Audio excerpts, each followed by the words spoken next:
What's up, everybody? It's your girl Lala here, welcoming you back to another episode of Microphone Media. Today, I want to talk about the latest in COVID-19 and the revelations that have been brought up and exposed as a result of the Senate Oversight Committee of Homeland Security's hearing on COVID-19, led by Chairman Garry Peters, a Democrat out of Michigan, and Ranking Member Rand Paul, a Libertarian out of Kentucky. These two men and their colleagues on the Homeland Security Oversight Committee grilled Bob Garry, the virologist, and also the alleged co-conspirator in the COVID lab leak cover-up theory. Yes, this man had gotten grilled by the Senate in a bipartisan effort to get to the bottom of the origins of COVID-19 that killed over 1 million Americans. Crazy. Many in the private sector biomedical industry, such as Bob Garry, who is a longtime colleague of Anthony Fauci, probably wish Americans would just go on with their lives and forget about how the government imposed non-scientific mandates infringing on our constitutional protections, all in an attempt to conceal what is now being litigated under the leadership of Attorney General Chris Kobach in Kansas, who has brought in a case against Pfizer, basically alleging that they misrepresented the safety of their vaccines. The biomedical enterprise industry is hoping that business will just go on as usual, as their testimony indicates. They want us to think that basically there's nothing to see here. However, Americans nationwide remember the absolute pandemonium and the upheaval that their lives took when draconian-style mandates kept family members separate during the holidays.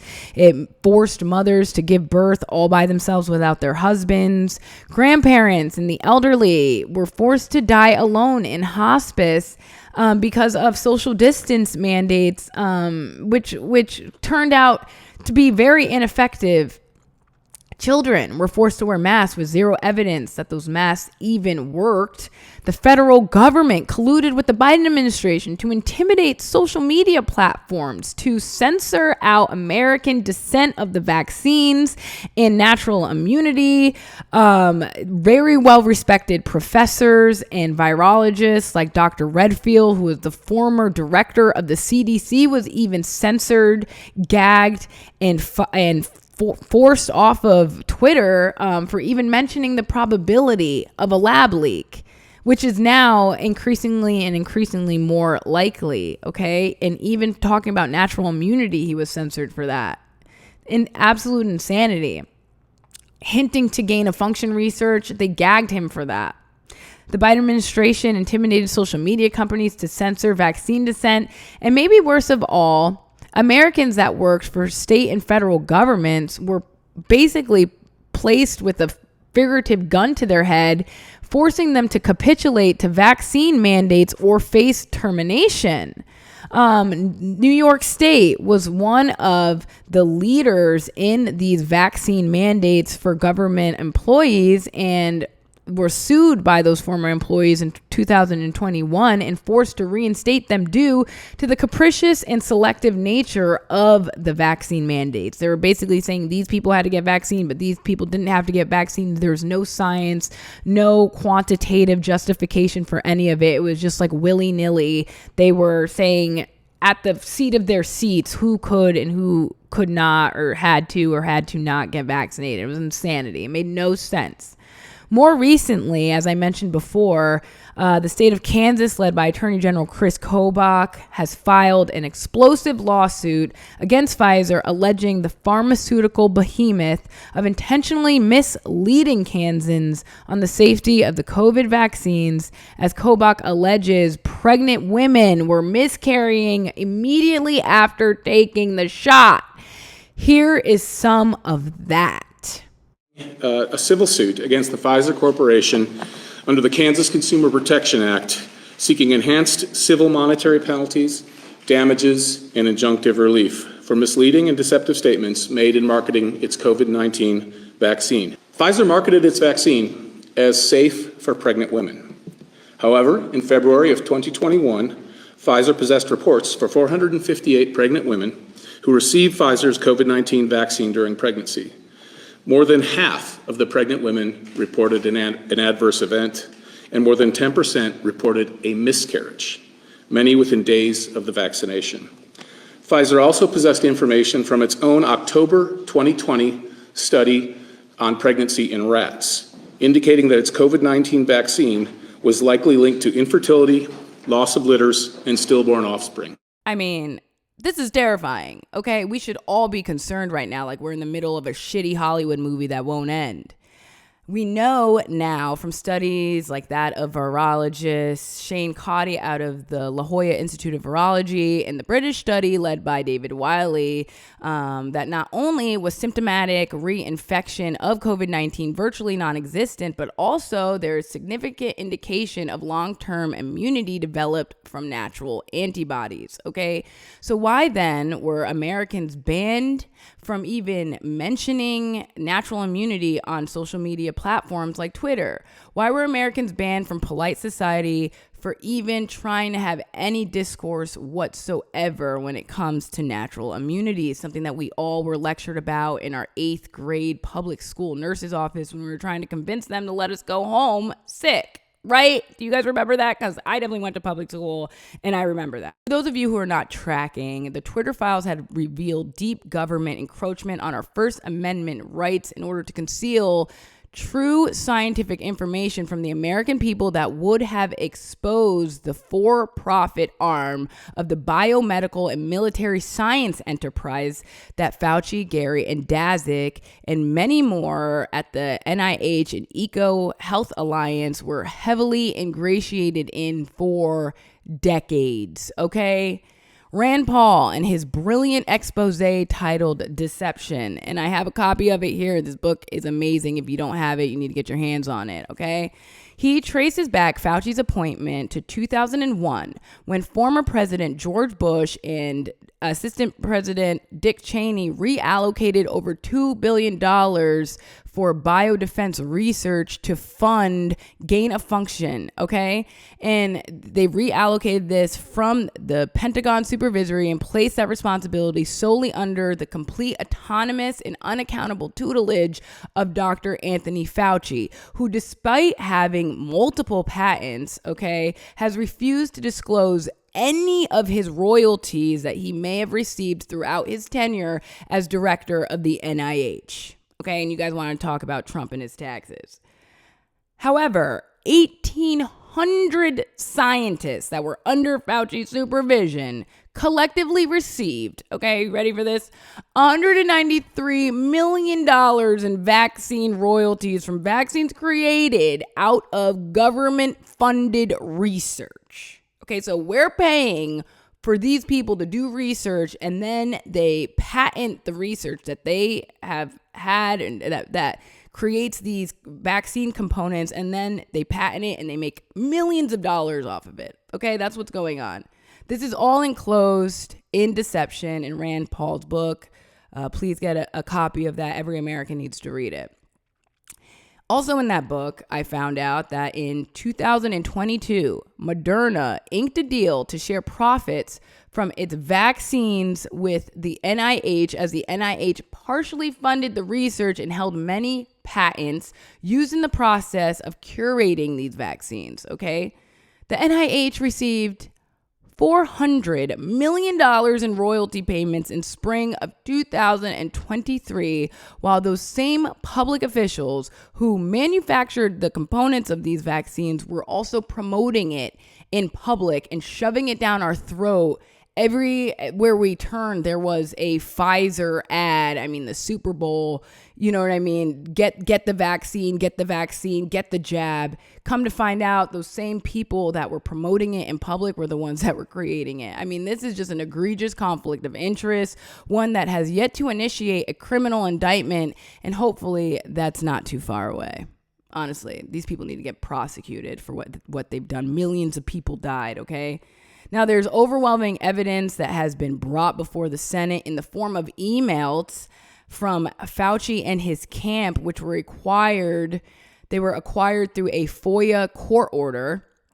that explicitly denotes those in Fauci's camp acknowledging the genome sequencing of SARS-CoV-2 was of synthetic design and unlikely to have occurred in nature. Okay, so this means that these people in Fauci's camp and Fauci himself knew that this virus was made in a lab, that this was of synthetic design, that this did not occur naturally in nature. Okay.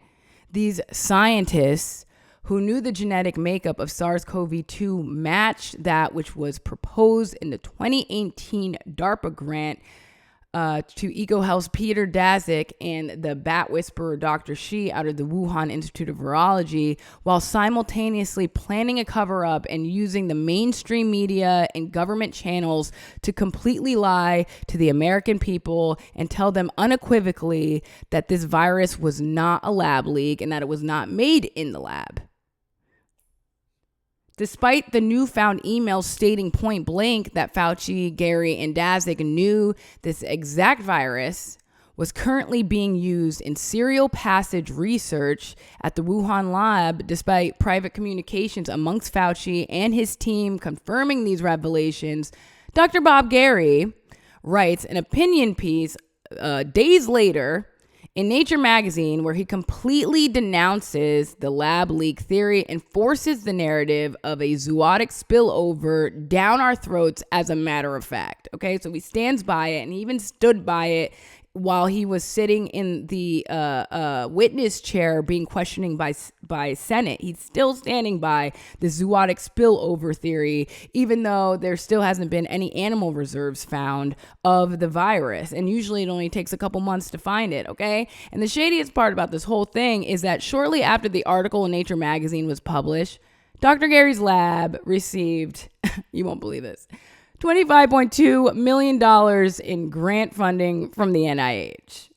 I mean, that would give you an incentive to write a bullshit paper, wouldn't it? Yeah, an opinion piece with, it's just the cover up and the deception that these people really thought that they were going to get away with is criminal. Thankfully, not everybody in Congress is bought off. Here is a clip for you of Senator Hawley, a Republican out of Missouri, laying into Dr. Bob Garry, a longtime colleague of Fauci, on his fraudulent misrepresentation of a virus that was curated in a Chinese lab that killed millions of Americans. Take a look. Unimpeached. We stand by that. Do you stand by your assertion and your Nature piece that SARS-CoV-2 is not a laboratory construct? Could not be? We do, and that's exactly the same couldn't possibly be conclusion that the intelligence community came to. Oh, no, sure, that is a lie. Let's stop right there. Well, that is a lie. I have read the intelligence community did not come to that conclusion. Multiple intelligence community agents and components have concluded it was likely a lab leak. And they concluded that at the same time that you and your people were propagandizing the American public and using the channels and influence of the American government to censor ordinary Americans. Yeah. That is the truth. Can you believe that guy? It blows my mind, honestly. It blows my mind how he could still stand by that Nature proximal origin article. I mean, it blows my mind. But as if government-sanctioned politicization of scientific research isn't terrifying enough and giving North Korea vibes, honestly, wait till you hear about government-funded EcoHealth's collaboration with the Communist Party of China, who literally had a government appointee present in every single meeting held in Dr. Shi's U.S.-funded lab, where the minutes of the meeting list a litany of Chinese-centered talking points citing allegiance and purposing of the manufacturing of SARS-CoV-2 to the CPC. I honestly wish that I was making this up, and I wish that I didn't see this, but see for yourself. And done in Wuhan, China. I think that there's a naivety upon Americans to think that the Chinese military is in one place doing research and the WIV is doing research and the CCP is not involved. What's it like to work in labs in Wuhan and the interaction between the CCP and those entities? What does their day usually start with? Well, I think one of the telling ways to see that is without visiting them is to go through the minutes of laboratory meetings, which you can get a hold of. They're in Chinese. You can translate them. And unlike laboratory meetings in the U.S., which are pretty much you start presenting your data, you challenge your data and that, they start with a recitation of what the Communist Party's missions are with respect to their position in the world and the role of their research, and it goes down a litany. And these are by Communist Party members who are part of every lab meeting present, and then they finally start talking about the research into the lab, but not at the beginning. Now, Republican Senator Roger Marshall, a physician and former military officer, raises an extremely significant question in the Senate hearing to witness Dr. Albright whether or not we need to be considering COVID-19 as a bioweapon, okay? Government-funded gain-of-function research initially started with Bush and Cheney as a military research project. And so his line of questioning is not too far off. Here's some of that. And they place it in here, right? They place this link in here for the purposes of the two cardinal sins. The cardinal sin of asymptomatic virus and then transmission without that symptom as well, and the inability to make an immune response. I mean, that's the cardinal sins of gain-of-function research. What purpose would there be if you're wanting to develop vaccines? Is there any civilian purpose, or is this, in fact, a bioweapon? The ability that it could have been a dual purpose, that they could have been used as a bioweapon? So the original SARS virus, SARS-CoV-1, is a Tier 1 select agent in the United States. So it is in the group of pathogens and biological toxins that our federal government has identified as having high potential for use as a bioweapon in biowarfare, bioterrorism, or biocrime. It, by definition, therefore, according to our federal government, is a bioweapon agent. I know, guys, it's a lot. Take a deep breath. We're going to get through this together, okay? But despite being buried under the preponderance of evidence, Dr. Garry still has the audacity to straight face, lie, and deny that the 3 lab workers that died in China in the fall of 2019, he denies that they even existed, okay? He denies the risks of gain-of-function research outweighing the benefits. He denies that SARS-CoV-2 was even hosted in the Wuhan lab, okay? He literally said there's no proof that it was even there. He's trying to deny that, okay? He does not address the 2018 DARPA grant. He tries to explain how there are other viruses that contain a furin cleavage site in the wild, while neglecting to address how the genetic sequencing of SARS-CoV-2 matches all 7 criteria that was in the 2018 Diffuse grant, and how without serial passage, the frequency of that sequencing would have taken thousands of years to develop naturally in evolution. Moreover, Dr. Garry admits to never finding the original host animal to support his zoonotic spillover theory. Over 90,000 animals surrounding the wet market was tested for COVID-19. Not one animal reservoir was found to host the virus. This is important because in every single other case of zoonotic spillover, they were able to find the mammalian reservoir, sometimes detected within months. The closest host was found hundreds of miles away in a bat cave where Dr. Shi was known to frequent for coronavirus samples. Okay, so that's like the closest host to this COVID-19 spillover theory. All right, it makes absolutely no sense, and that all the evidence is leading to a lab leak. What we have learned with this COVID-19 pandemic is that the military-industrial complex has extended to biodefense without any oversight or regulation, to the degree that American taxpayer dollars are going towards the manufacturing of lethal superviruses overseas in countries that are extremely hostile to America, with official communist government representatives who are present and privy to every single intel meeting and the procedures by which to make a super lethal respiratory virus that was leaked out of the Chinese lab that killed millions worldwide, including over 1 million American citizens, okay? This is an act of war. And while all of this was well known in private, the CIA and the FBI deliberately intimidated and coerced social media to censor dissent.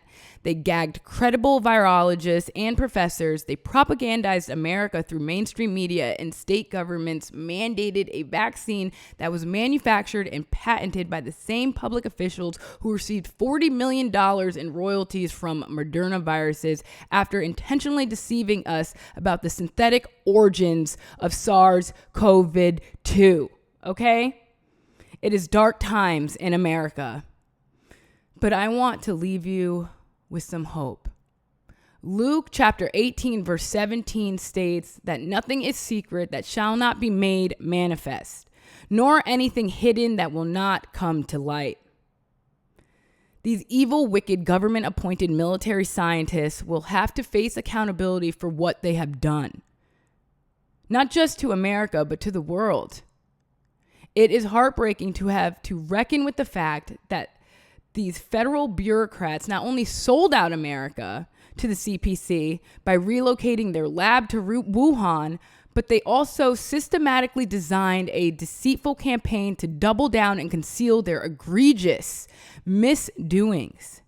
But thankfully, to American heroes like Rand Paul, Anthony Fauci and his minions will not get away with this for long. At a time where tensions for World War III have never been more high, that's all that I really have to say right now about the COVID scandal. This is extremely disheartening, but at least we know what's really going on now. And all I have to say is if you guys liked this content, please like, comment, and subscribe. Follow me on Instagram at @DarthLala _DarthLala_ for more content. I do music. I cover, issues and stories that are interesting to me, not in any particular, fashion or routine, just when it comes to me. So make sure you follow me on my social media platforms and subscribe to this channel. And I'll see you guys next time for Microphone Media. God bless America.